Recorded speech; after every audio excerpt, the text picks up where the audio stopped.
Hello guys, কি অবস্থা সবার? তো আপনারা অনেকে ভাবতেছেন যে আমি কোথায় আছি। আমি এখন আছি নবীনগর জাতীয় স্মৃতিসৌধের পিছন দিকে।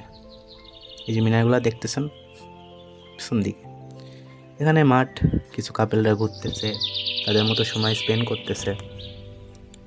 তো আমি একা মানুষ, তাই বসে বসে না একটু ভিডিওই করতেছি। যাই হোক, আপনার সাথে কিছুটা শেয়ার করি নাকি। তো চলেন একটু সামনে থেকে হেঁটে আসি। আকাশটা অনেক সুন্দর।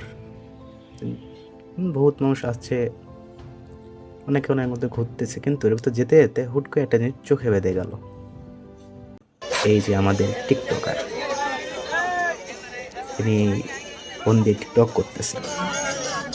প্রথমে একটা বাচ্চা বসালো, দেখি তার প্র্যাকটিক্যাল জন্য আমরা দেখি তারা কি করে মূলত।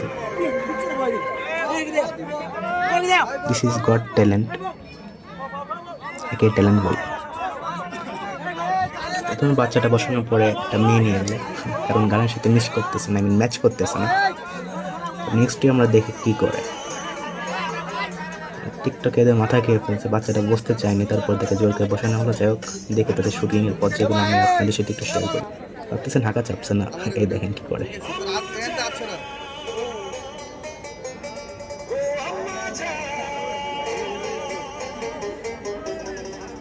আহা,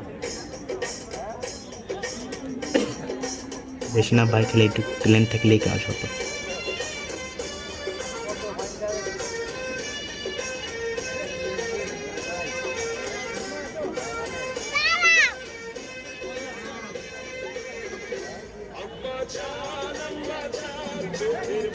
সব ঠিক ছিল, বাট এরপরে যে নেক্সট পার্টটা, এটা নিয়ে নতুন। এ দেখেন কি করে, এটা তো ভাই ঢুকে যেত ভিতরে নাকি মনে হতো। দেখ, আমার কি, আমি ভাই দেখে দেখে ঘুরে টুরে চলে যাচ্ছি।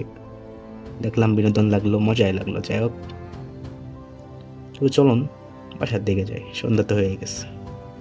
তো এটা মানে বাসার রাস্তা, অনেক হয়তো বা এখানে চেনেন, যেখানে এখানে থাকেন, সেনানির বাসার পাশেই। তো